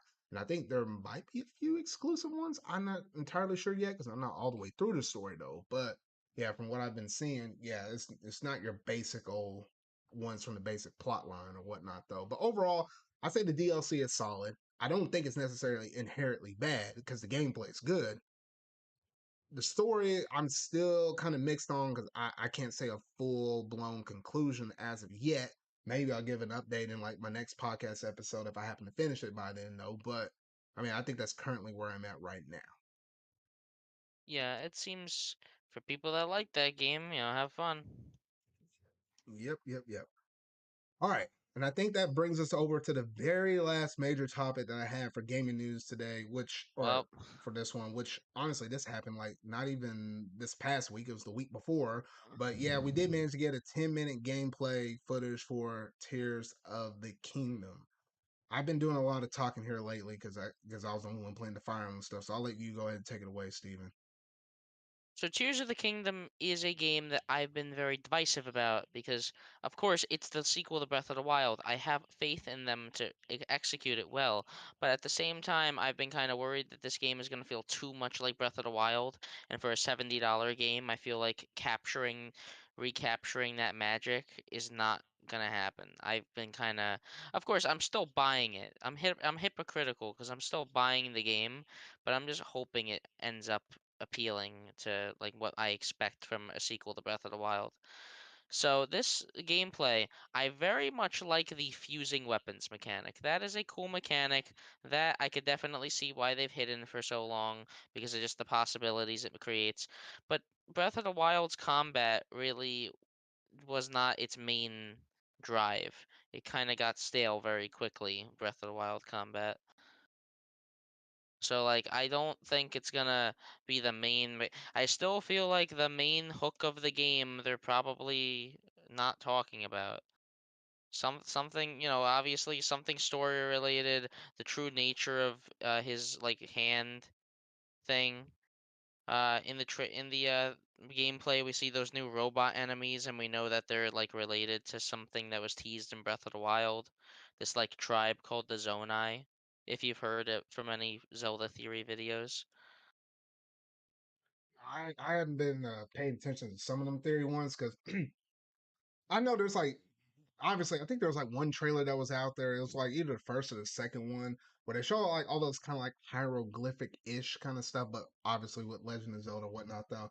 There's ways of translating all that mess. I ain't one of them kind of diehard kind of Zelda fans. I ain't Yeah. going out there and doing all that though. But at least from what All I you saw in this one, though, I think they showed enough up in this trailer that satisfies people's cravings. Because it's kind of weird how Nintendo's been going through and marketing this game. They literally been showcasing off things that you could do in Breath of the Wild. Like they were marketing that game in a weird way to actually market for Tears of the Kingdom, which I ugh, just like for example, oh my God, if you want to get across a river, just build a boat. If I want to get across a river, I could like literally go any other way and probably be faster than finding the parts for a boat and building a boat. But what do I know, you know? Like, oh, a machine that can fly, a machine that can drive, a machine that can go in water. Like, it's gonna be useful, but I just don't think it's that intuitive. It depends on how extensive things are. For example, Zard, imagine if you could stick a weapon to the front of your boat and you could like charge in to a battle on a boat and have that weapon just start stabbing crap. That'd be cool. But we don't really know the specifics of the mechanic. That's why I kind of wish we'd get like even just a demo of Tears of the Kingdom would be nice. you know they ain't gonna do that. I know, but they're just being very secretive for this game, and it's gonna be like for a month from now, we'll find out exactly what they're so secretive about that took 6 years of development to perfect. I think it's Because that's the literally main with them thing. messing with that physics engine. I feel like that's It the better, main thing. it better not be. Like for 6 years of development, it better not just be that they were messing I mean, not the just that. physics. Obviously, they're going to do some stuff with, there was probably talks of how we're going to make it different enough from Breath of the Wild. Because I think that was like their biggest challenge was how we're going to make it different enough from Breath of the Wild to warrant people to come over and play Yeah. our sequel one. Hence, they found the answer to that. Being number one, you can have these areas in the sky that you can reach, and there's like multiple different ways you can get up there. And in the showcase, the gameplay showcase itself, like one way they used was like a feature that was like rewind in time for an inanimate object, and rewind it back up into the sky, and then just gliding over to hit there. And then there's like a lot of different other ways because they just said that's just one of the ways. And then we know that there's also going to be some underground ish kind of what we kind of would associate with Zelda being like dungeons or something like that. But there's going to be some underground areas that's below the basic surface level as well. I think moving between those three different layers is where you're going to basically get all of your exploring and exploration and stuff. But the icing on top, the real thing that really decided to change everything was the ultra hand and the and being able to fuse your items together, because I think that's one thing a lot of people didn't really like within Breath of the Wild was the durability of certain weapons, but the fact that you can create weapons or enhance weapons in certain ways, I think will kind of fix and alleviate that problem for a lot of different people, because obviously you want to be fighting with a stick, but with a stick with a stone or a rock on it though, I mean you can make that doable for a period of time or stuff like that. And then seeing the crazy stuff that you can put on your bows, like taking objects that you wouldn't really have like a lot of need of, like tell me why when I got to the end of Breath of the Wild, I had a whole bunch of monster parts, but literally I was just going through and selling them. Like there was really nothing else to really do with them. But using something like the eyeball or something like that, putting on the end of your elbow and I said elbow on the edge of your arrow and firing it off and use it as like a homing item to be able to target your arrows for like enemies or something like that up in the sky. I was like, you know what? That really opens up the floodgates. And then being Mm, able to traverse the world with using Ultra Hand, like we saw them building a boat, but I can only imagine someone's gonna build a house that's gonna be like on like like a house that will like float on the river if it was like on a bunch of logs yeah. or something like that. I can only imagine someone's gonna build a house and make it mobile and put all their good items up in it, right? Like as I if like the house you made and built within like Breath of the Wild, and put that house on the go. You're just gonna leave it over there and treat it as like a Zard. home base operation, then move it somewhere else. So I guarantee, Zard, that there's probably a limit to exactly how many items you can fuse, but I guarantee that you could probably fuse a weapon to a log and then keep that weapon like on a log and just push it towards somewhere. Yeah, and You that can was a thing transport because we stuff. only But got revealed of those few things. It was like what the fusion of inanimate objects, the fusion of your weapons, and to be able to rewind time, as well as if you're like in a place that has a ceilings, you can kind of use that as like a trick, as a fast travel way to get to the top of things. And that was that's the just least it. that's the least interesting part. That like ability ascend is the least interesting one. But that's the thing. That's the only the least interesting one because they've been so secretive about revealing the very obvious cave systems. Like they've been in trailers. We see a entrance of a cave in one trailer.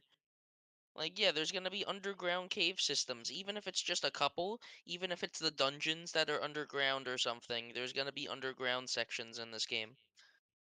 You know, like Yeah. they've been doing a bad job hiding that. Other things that I have to say.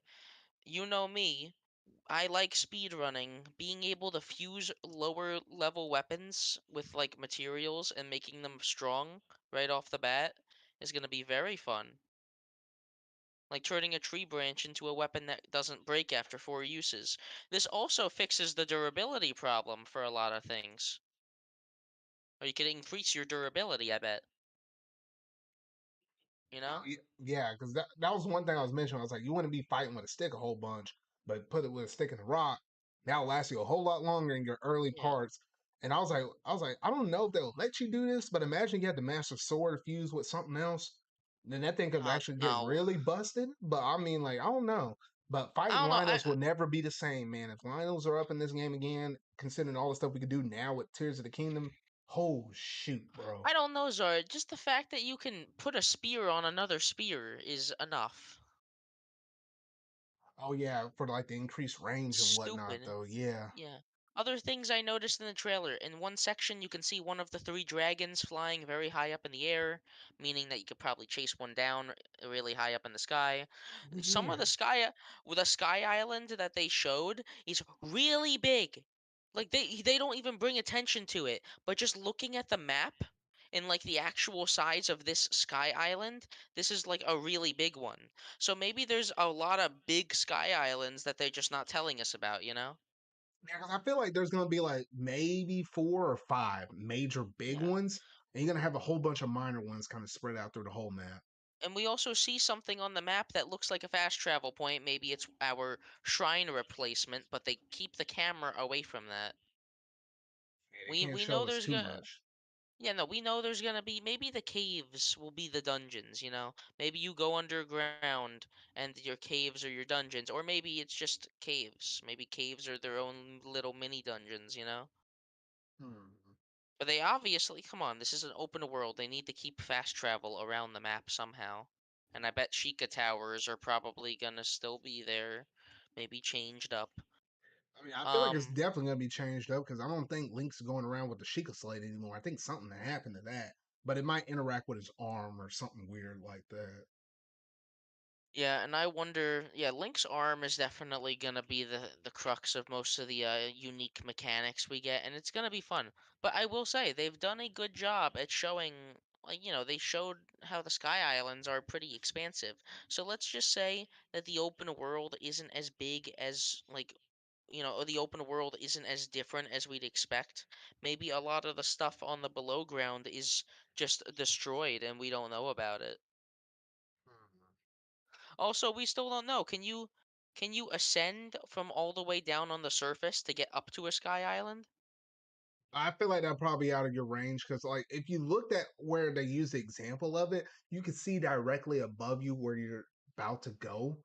I imagine you can't do that looking all the way down from the surface, Yeah. looking all the way But that up. hey, That little spot will be so thin, and you probably will barely miss it. So I'm thinking there's gonna be like a range that you can kind of do that for. we also do see rewind, which rewind is just stasis but cooler. Oh yeah, and in which we technically saw that in one of the earlier trailers where it was like what that spike ball was falling down, but then Link uses it Yeah. kind of stasis and then it rolls back up the hill. So yeah, so Yeah, we've seen it basically done in in trailers. the It's just yeah, now we yeah, got the here's the thing. explanation behind it. Maybe my Breath of the Wild, yeah, maybe my Breath of the Wild knowledge is just a bit off. But yeah, we see a lot of sky islands. Even if it's just mini areas, it's gonna basically be Skyward Sword, where it's just a bunch of mini islands with a couple big ones with a surface world. Which, you know, the surface world might be less interesting. The sky might be where you know, the sky is probably gonna be where you play most of the game. But hey, it's there. And I bet there's still gonna be quests down there, shrines down there, all that. And I just hope there's enough stuff sprinkled around the world to actually make it interesting. That's about it. I bet later in the game they'll be forcing you to go down to the surface more and more because it's gonna be more dangerous down there, I bet. Oh yeah, most definitely. Because I think yeah, because I feel like at least with what they introduced so far with the whole crafting system, that in itself is just going to open up the floodgates. Because I felt like the Zelda team, they saw everything that they were doing, that people were doing within Breath of the Wild. Like you see all those crazy trick shots or whatnot, or riding on a log using stasis and flying halfway across the map. I know they got inspired with the stuff that people were doing with the crazy physics engine in Breath of the Wild, and they were like, "Well, how do we one up that or evolve that?" And now they're putting it completely all in our hands. So I imagine it's just going to get crazy. But that little aspect alone, I feel like it's the tip of the iceberg to something a whole lot bigger within that iceberg or glacier or whatever you want to call it. And I feel like this Yeah. alone, and I know they're still hiding some other stuff that you're probably able to be able to do up in this game, but just from that one small thing alone, it's drastically going to change how people go through and play this game. Where already with Breath of the Wild, no one's gonna have like the same experience because you can go wherever, do whatever you want. But the fact that now it's like you can craft whatever and use whatever else that might allow you to get around to some other place, it's gonna make it even more drastic of a difference of how people kind of tackle this game and where they're gonna go. Because I can guarantee you, when all of us over here in our server are going through and playing through this game, Someone's gonna say they're up in the sky island. Someone's gonna say there's this thing on the ground. Someone's gonna say there's this cool little lake over here. Someone's gonna say I found this enemy that dropped this really cool weapon or like that. And then someone's like, oh, I found this cool little thing dealing with the story or something like. All of that's gonna happen all at the It's gonna same be time. fun. So it's gonna be I'm crazy. excited. I just really hope that. Well, I don't know. It's gonna be a good game. I bet. We'll see. It's literally just we'll see at this point.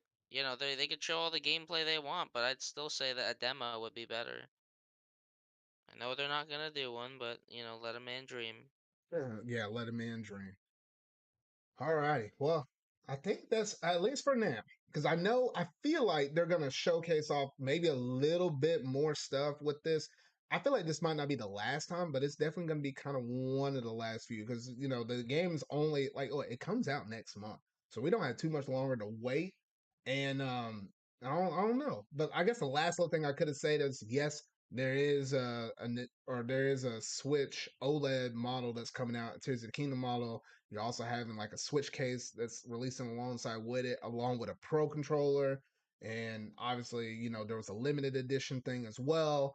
And I managed to pre-order the limited edition from two spots. I managed to get it from Amazon. I managed to get it from GameStop. And I'll just cancel whichever one that doesn't get here the fastest or whatever, though.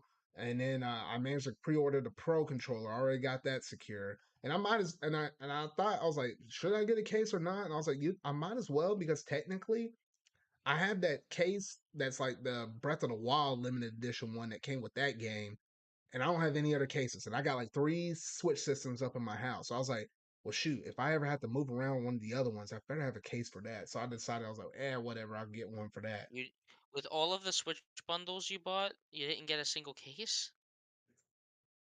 I still was rocking that same one I had from 2017. That one's like my best one. It holds like upward to like what 12 different cartridges up in there.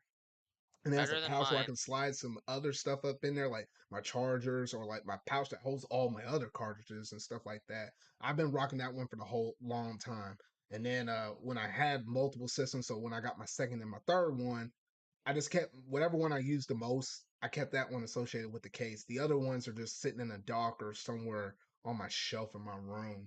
So I was like, you know what, I might as well get a case for this because like we're getting close to the end of like what the Switch era might be ending as soon as next year, maybe at the earliest. And if so, I might need to put those up in some cases or whatnot though. So yeah, I was like, might as well get this. It kind of looks cool anyway though. But did you order any of that limited edition stuff?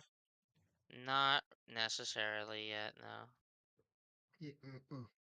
I'm surprised that OLED you were able to order it for as long as what you're able to. I think you're still able to get it right now. I think it's still technically up, I could but the Pro check. controller is the one that actually sold out. So if you were looking for that one, good luck. And then the other thing I got was the amiibo.